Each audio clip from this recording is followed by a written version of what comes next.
大家好, hi everyone. 皆さん、こんにちは。ケイママです。Hi, apa kabar semua? 皆さん大変ご無沙汰をしておりました。いかがお過ごしでしょうか。すみません、私事なんですが、お引越しをいたしました。Saya telah berpindah ke rumah. Dulu saya tinggal di kondo. はい。以前はコンドミニアムに住んでいたんですが、現在ですね、テラスハウス、お家にですね、引っ越しました。日本の大人気テレビ番組、テラスハウスっていうのがあると思うんですけど、マレーシアのテラスハウスっていうのは、多数のお家が連なっている建物のことをテラスハウス、リンクハウスとも言うんですが、テラスハウスと言います。テラスハウスっていうと響きがすごく素敵ですよね。今日の動画では引っ越しについての感想とか、コンドミニアムとそのテラスハウスの違い、コストについてお話ししたいと思います。動画の最後、おまけ動画に関しては今日はですね、プチルームツアーをしたいと思います。よろしかったら最後までご覧ください。それでは Let's get started! マレーシアの住宅について私が知ってる範囲でお話ししたいと思います。マレーシアには、日本でいうマンション、コンドミニアム、コンドというものがあるんですが、その他にもサービスアパートメントとかがあります。バンガロールという一戸建てのお家もあります。テラスハウスは多数のお家がバーってつながっているお家になるんですが、テラスハウスの他にも2つお家が一緒になった建物をセミディタッチドっていうセミディとも言うんですが、そういったタイプのお家もあります。マレーシアに移住してからずっとです。コンドミニアム、略してコンド。日本でいうマンションなんですが、コンドに住んでいました。今回ご縁がありまして、テラスハウスに引っ越してきました。11月の頭に引っ越しをしたんですけども、結構急な話でして、テナントさんが見つかって、でも私たちもここがいいってずっとなってたので、テナントさんが、すぐ住みたいっていうリクエストがあったので、もうテナントさんが見つかってからもう5日以内でお引越しをしました。で、新しいお家のここの鍵も受け取るのも、その契約ももう本当に全てスムーズにいきました。引っ越し業者に関しては日系の引っ越し業者があるんですが、今回はローカルの引っ越し業者を使いました。引っ越しの費用のところでまたお話をしたいと思います。テラスハウスっていうのに憧れを持ってまして、住んでみたいなっていうふうに思っていたんですが、テラスハウス、やっぱお家なので、契約が大変なんじゃないかなとか、家賃高いとか、あとはセキュリティが心配だったりとか、結構いろいろ私の中で考えがありまして、なかなか踏み切れていなかったんですけれども、このね、物件にしようと思った理由は大きく分けて3つあります。1点目は、子供たちの反応です。子供たちって敏感じゃないですか。すごくわかりやすい。内見に来た時に子供たちがすごく嬉しそうで楽しそうで、もうここにいたいと帰りたくないっていうリアクションを反応を示しまして、大人はね何でも調整できますけれども、子供はねやっぱり難しいと思うので、まず子供たちの反応で選びました。多分ね、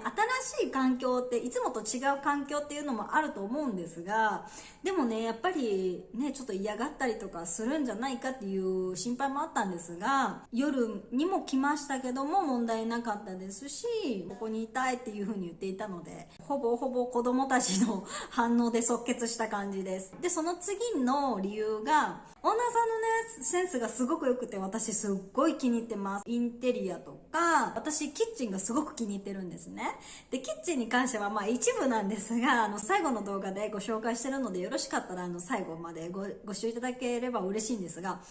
やろうと思えばできるんですけど、なかなか踏み切れないようなキッチンにされていたので、もう本当にね使いやすそうですし、広いキッチンだったのでもう決めました。で、3点目の理由としては、ここのオーナ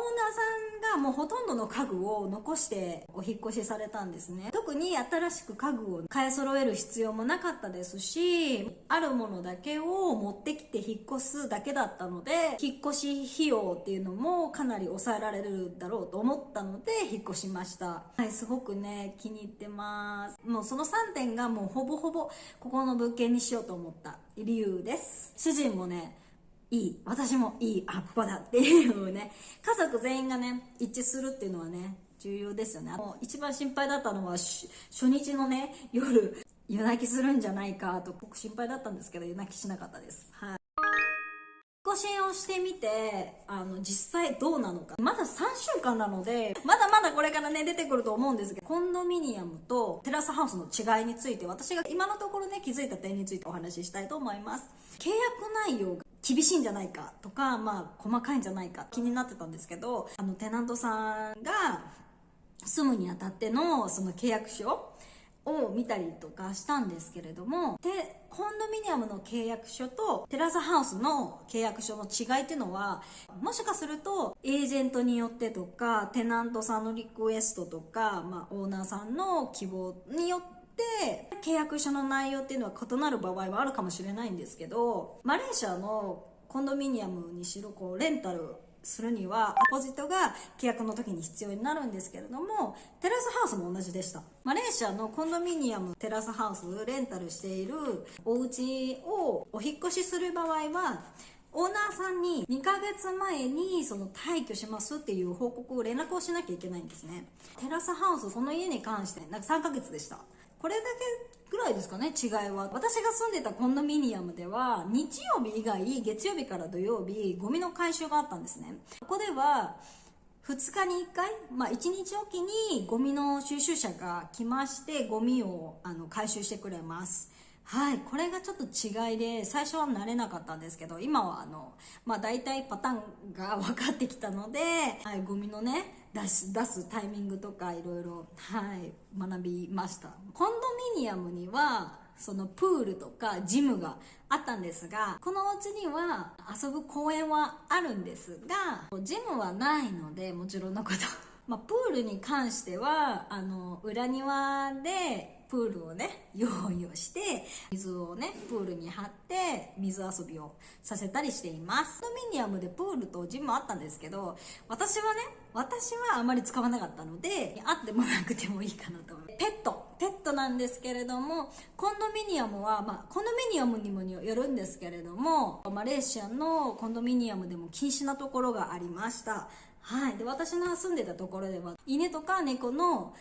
動物は禁止でした。このお家では、もちろんお家なのでね、犬でも猫でも飼うことができます。お隣さん猫飼ってます。お引っ越しとかその工事の手続きに関してなんですけど、コンドミニアムの場合は事前にマネジメントオフィス、管理事務所に申請をする必要があります。時々ですね、デポジット、保証金みたいなデポジットが必要な場合があります。この保証金っていうのは、もしかしたらその工事とか引っ越しの最中にそのコンドミニアムが所有する施設内でもしダメージとかあった場合は、そこのデポジットから多分マイナスされると思うんですが、コンドミニアムではなくてお家なんですけれども、一応セキュリティガード守衛室があります。なので申請必要なのかなと思ったんですけれども、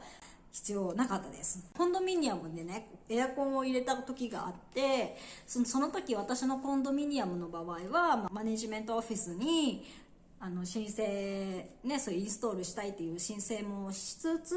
キュリティデポジットが必要でした。大金なので小切って切ったんですけど、それを合わせて申請をして、でマネジメントオフィスが空いている平日の9時から5時と、土曜日だけ、午前中ですね、日曜日完全にダメなんですけど、その時間帯で、調整をしてインストールで、インストールしてからも小切って返してもらうためにマネジメントオフィスに終わりましたって言ったんですけど、わざわざマネジメントオフィスの方が私のユニットに来てインストールした箇所、エアコンとコンプレッサー置いてるところを写真撮って、でそれを確認してから小切って返してくれました。かなり厳しいコンドミニアムでした。家の場合はやっぱそういうのがないので本当に楽ですよね。マレーシアでテレビを見ようと思ったりとか、マレーシアでインターネットを家で使いたいという場合はプロバイダー会社に契約をしないといけないんですけれども、コンドミニアムの場合は私ずっと5年ぐらいタイムドットコム使ってたんですよ。テレビのお金を払ったりとか、あれを払ったりこれを払ったりってすると、やっぱり毎月ね結構通信料って高くなってしまうと思うんですけれども、タイムドットコムに関しては良心的でスピードも速かったですし、ダウンすることもなかったので、すごい気に入ってたんですね。駐在の方にも私ずっとタイムドットコムをコンドミニアムの場合はおすすめしてたんですけども、あいにくね、私の今住んでるところはそのタイムドットコムがなくて、別の会社にしてます。引っ越しにかかった費用なんですけれども、まず、引っ越し前、家またはコンドを借りる場合にかかる費用についてお話ししたいと思います。日本でお家を借りる場合、初期費用として、資金、礼金、仲介手数料など、物件によって初期費用は様々だと思うんですが、マレーシアは大体相場が決まってます。日本との違いは、まず、礼金はマレーシアにはありません。ただ、オーナーさんがエージェントを使ってテナントを見つけた場合は、オーナーさんがエージェントへ払う仲介手数料として、家賃1ヶ月分エージェントに支払うのが一般的だと思います。日本でいう敷金ですが、マレーシアではデポジットと言います。このデポジットは、レンタルデポジットとユーティリティデポジットと2種類あり、通常合計 2.5 ヶ月分支払いが必要になります。レンタルデポジットとユーティリティデポジットともに返金可能な敷金になります。レンタルデポジットは支払いが滞納している場合に退去時に滞納分を引かれます。レンタルデポジットは家賃の2ヶ月分が一般的だと思います。もう一つのデポジット、ユーティリティデポジットですが、こちらは家賃の半月分になります。ユーティリティデポジットは、光熱費の未払いや、退去時にユニットの状態を確認し、もし破損があった場合など、修復費用として、こちらのユーティリティデポジットから引かれ、残りを返金されます。修理箇所の許容範囲内はオーナーさんによって本当に様々です。生活に必要な最低限の電化製品や家具がついたフーリーファニッシュという物件に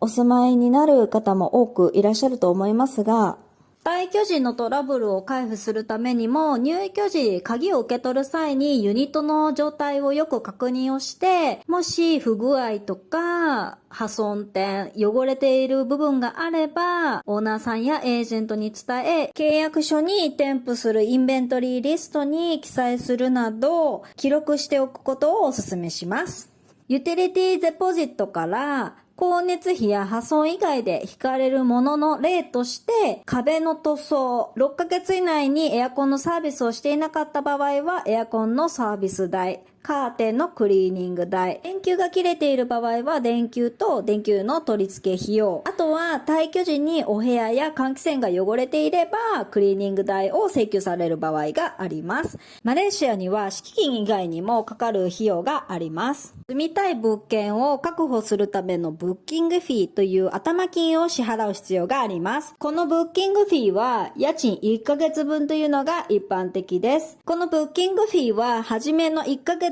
の家賃になる場合もあれば、レンタルデポジットの一部になる場合もあったと記憶しております。エージェントによって手続き方法が異なるかもしれませんので、契約の際はエージェントや契約書をご確認ください。以上が鍵を受け取る前に支払う敷金についてお話ししました。支払いの順番としては、まずブッキングフィー1ヶ月を支払って、レンタルデポジットとユーティリティデポジットを支払うという流れになると思います。鍵を受け取ってからテナントさんが支払わなければならないものがあと2つあります。まず1つ目がスタンプデューティー、印紙税。もう1つはアドミニストレーションフィー。こちらはエージェントへの手数料です。印紙税ですが、契約書、テナンシーアグリーメントを法的文書にするためにかかる税金です。以前までは印紙税が契約書にスタンプされていましたが、現在は印紙税の申請、納税がオンライン化になっているので、契約書にはスタンプではなく、用紙が添付されていると思うので、必ずご確認ください。印紙税を納めていない書類、契約書に関しては、オーナーとテナントのサインがあったとしても、法的効力がありません。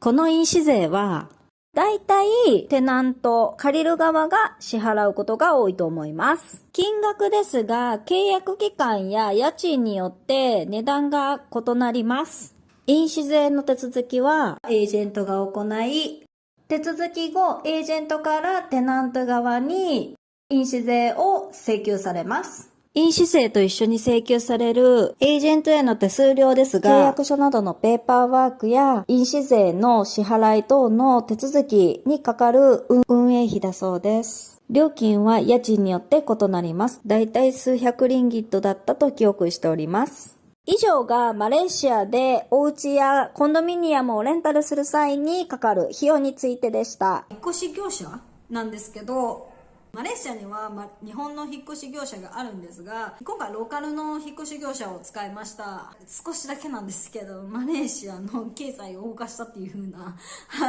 自己満をしております。前のね、仕事とかで結構ね、日系の引っ越し業者さんお世話になったことがあるんですが、見積もりとかそういう契約とかはね、日本人の方とされるんですけど、実際される人はローカルの方なんですね。見ていてやっぱりね、梱包とかやっぱ日系の方って日本のねやり方っていうのをここでも実施されているってすごい安心なんですけど、せっかくねお金が回る機会なのでローカルをね優先的にしました。で料金は5トントラックで1000リンギットぐらいでした。日本円で3万円ぐらいですね。でもう少し安いところがあったんですよ。実は引っ越しがかなりタイトでギリギリもうほんとラストミニッツだったっていうのと、あと月初ってやっぱ引っ越し業者もお忙しいようで結構ねスケジュール上無理っていうことで主人が探して見つけたところがそういうところだったんですけれども、我が家ピアノがあったりとか食器とかあったんですけども、電化製品とかもすごく綺麗に梱包してくださって、とても満足の引っ越し業者さんでした。すごいねピアノが心配だったんですけど、で持ってきたのが衣類入れるキャビネットと、あとはベッドとマットレスと、あとテレビと、あとキッチン用品とかピアノぐらいだったんですけど、5トントラックに収まりきれませんでした。で何回かこうディンドンディンドン往復しました。南国だからさ衣類ってないと思ってたんですけど、あるね、ある。本もいっぱいかさばる。もう本に関してはもう電子書籍でいいかなと思いました。私の自分のね本は。もう本はね紙でね私ペラペラするのすごい好きなんですけど、やっぱり引っ越しとかねなるとかさばりますし、数が多くなってしまいますし、そのね数が多くなるってことでコストもかかりますし、で実際読まないじゃないですか、あんまり一度読んだら。なのでもうその場合はもう電子書籍でいいかなと思いました。で子供のねドリルとかはやっぱりね紙で買ってあげたいとは思うんですけども、その他に関しては電子書籍でいいかなと思いました。断捨離よくしてるのになんでこんなにいっぱいあるんだろうとびっくりするぐらい出てくる本当にね、もうびっくりですもん。引っ越し業者によって異なるかもしれないんですけども、問い合わせて聞いた話、引っ越しをコンドミニアムの引っ越しと、コンドミニアムから、こういうお家に引っ越すのとやっぱり値段が異なるみたいです。コンドミニアムへの引っ越しとかになると、リフトで上がってでそこから荷物を出してリフトで降りてで乗せてっていうその繰り返しで結構手間がかかるので、やっぱりコンドミニアムへの引っ越しってやっぱりお家よりもちょっとだけ高いみたいです。引っ越し業者以外にかかった費用に関してなんですけど、大きい出費っていうのはあまりなくてですね、コストを抑えられたなっていうふうに思ってます。光熱費ね、まだ1ヶ月経ってないので光熱費がどれぐらいかかるのかっていうのが算出できてないので、コンドミニアムでかかってどれぐらい、お家でかかってっていうね比較ができていないので、1ヶ月の食費とか減らしていけたらと思います。コンドミニアムとお家とどちらの方が住みやすいのかっていう、マレーシアではコンドミニアムに住んでいたので慣れないことはあるんですが、ミニアムもいいんですけど、私は今はお家の方が好きかな。これからねもっともっと快適にいろいろとね改善していきたいと思います。私が住んでいたコンドミニアムに関してなんですけど、家から道路に出たら10分15分ぐらいかかることがあったんですけど、お家の場合ってもう家を玄関出たらもう車があってで、ゲートをオープンして出るって感じなので時短になるかなっていうふうには思います。そういった点ではお家いいなと思いました。いかがだったでしょうか？この動画が参考になったという方、面白かったという方は、ぜひチャンネル登録、高評価お願いいたします。インスタグラム、ツイッター、ブログをしておりますので、フォローもお願いします。本日もご視聴いただきまして誠にありがとうございました。それでは次回の動画でお会いしましょう。さよなら。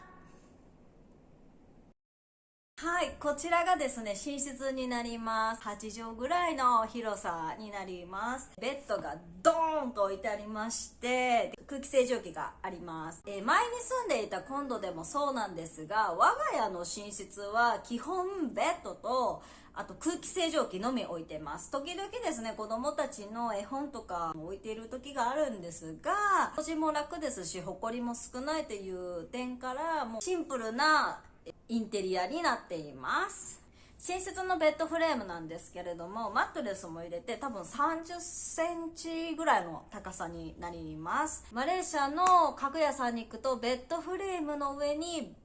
マットレスが乗っていて、高さが多分50センチとか60センチとか結構高いベッドが多いと思うんですけれども、我が家のベッドはマットレスを入れても30センチぐらいの高さのものです。前のコンドミニアムに入居する前に見つけて購入したものになるんですが、なぜ低いかと言いますと、マレーシアの床がタイルなので、高いベッドでこう寝ぼけて落ちちゃった時に痛いじゃないですか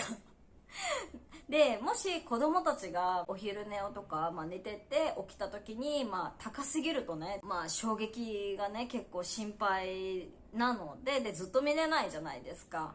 お昼寝の時とか特に。なので低いものをずっと探していました。で、モールでベッドフェアみたいなのをしていて、でそこでもう見つけては、これ低いぞ、これいいぞと思って即決めて、もう購入しました。主人と一緒にもうこれ以上低いベッドはないだろうっていうことで決めました。でマットレスが一番重要なんですけれども、私はマットレスの他にもその高さっていうのを結構重要視しておりまして、本当にたくさんのお店を回って、で、たまたま見つけました。すごく気に入ってます。で、値段は覚えていないんですが、やっぱりね、気に入ったもの、自分がこれがいいって決めたものはやっぱ長く使えています。はい。やっぱ気に入ったものは買うべきですよね。はい。今もうずーっとこのベッドを愛用しています。こちら空気清浄機です。はい。これも結構前に購入しました。シャープさんです。大好きです。私、シャープさんがすごく好きで、はい。シャープさんのプロダクト結構多いです。多かったです。前の家では。では、続きまして。はい。バスルームなんですが、前のコンドも、このお家もそうなんですが、はい。我が家には、浴槽がありません。日本はね、お風呂がある文化なので、そういう湯沸かし器があったりとか、肩まで疲れたりとか、浴槽がある物件がもうほとんどだと思うんですが、最初に主人が住んでいた、コンドミニアムにバスタブがあったんですが、シャワーは暖かいんですが、長いんですけれども、浅いので、お風呂にお湯を張ってもあまりね暖かくなくて、しかも半身浴状態になってしまって、肩まで疲れないですし、お湯を食べるのにも時間がかかってしまうので、もう私はねシャワー派で、物件に浴槽がなくてももういいかなっていう感じです。もう外生活だとね、暑い国なので簡単にシャワーを浴びた方がすごく早くて時短時短で便利かなっていうふうに思っています。で、ここはトイレとバスルームがセパレートになってます。ヘリコプターがすごい飛んでます。